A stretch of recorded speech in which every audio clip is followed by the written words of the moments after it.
Swastiastu, perkenalkan nama saya Niputu Yulia Herliani, NIM 2023071015.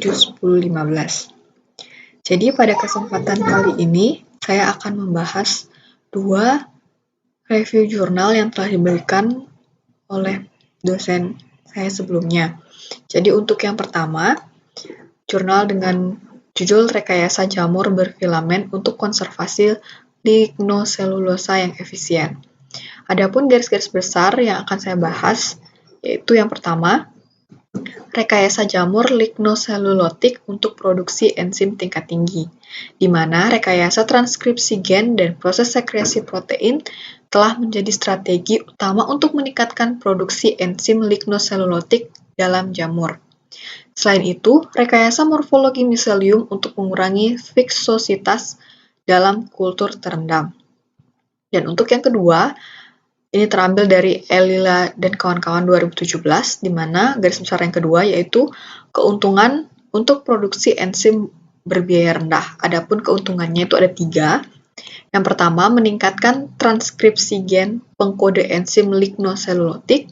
Yang kedua, modifikasi jalur sekretori dan degradasi protein. Dan yang ketiga, manipulasi kombinatorial dari beberapa proses seluler. Yang selanjutnya ada rekayasa kinerja campur enzim lignoselulotik, di mana optimalisasi komposisi sediaan selulase telah menjadi faktor kontribusi utama terhadap penurunan biaya enzim untuk degradasi lignoselulose.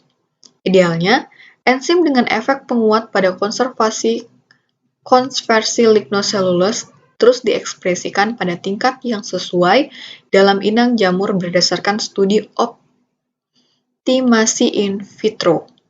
Namun, sebagian besar studi di atas hanya menggunakan satu promotor untuk ekspresi berlebih enzim, sedangkan tingkat ekspresi optimal dari enzim target untuk efisiensi hidrolisis maksimal tidak diselidiki secara rinci.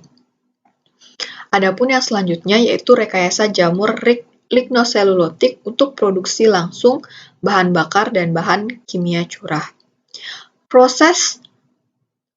Bioproses terkonsolidasi yang menggabungkan produksi enzim, sakarifikasi, lignoselulose, dan fermentasi dalam satu langkah pemrosesan dianggap sebagai strategi potensial untuk konservasi ekonomi bahan lignoselulose.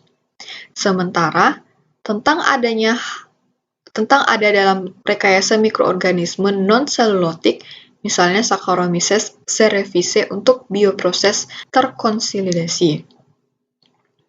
Selanjutnya, ada alat untuk rekayasa jamur lignoselulose, berdasarkan Sick dan kawan-kawan 2015. Alat manipulasi genetik yang efisien sangat penting untuk rekayasa produksi enzim dan jalur metabolisme pada jamur lignoselulotik. Metode transformasi DNA yang umum digunakan, pembuatan seleksi dan promotor dan strategi untuk ekspresi protein heterolog dalam jamur berfilamen telah ditinjau secara komprehensif. Dan yang terakhir, ada perspektif masa depan.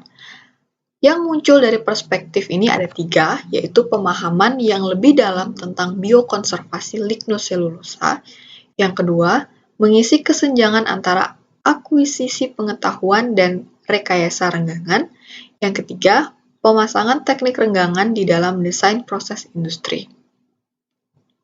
Baik, kita lanjut kepada jurnal yang kedua dengan judul Peningkatan Produksi Biopigmen Mikroalga melalui Rekayasa Metabolik dan Genetik. Ada beberapa hal atau beberapa garis besar yang bisa diambil. Yang pertama, mikroalga sebagai sumber makanan dan nutrisi. Yang kedua, biosintesis pigmen mikroalga yang berbeda. Yang ketiga, biosintesis keratinoid. Yang keempat, regulasi genetik biosintesis keratinoid. Yang kelima, rekayasa metabolisme produksi keratinoid mikroba. Dan yang terakhir, peran potensial biopigmen dari mikroalga. Mikroalga dianggap sebagai kandidat potensial untuk dikembangkan sebagai pabrik sel, karena memiliki peran penting dalam berkelanjutan lingkungan hidup. Ini digunakan untuk menghasilkan biopigmen dan metabolit sekunder dan bioaktif lainnya. Baik, demikian presentasi dari review jurnal yang telah saya lakukan. Mohon maaf jika ada kesalahan kata. Akhir kata saya tutup dengan Om Santi Santi Santi Om.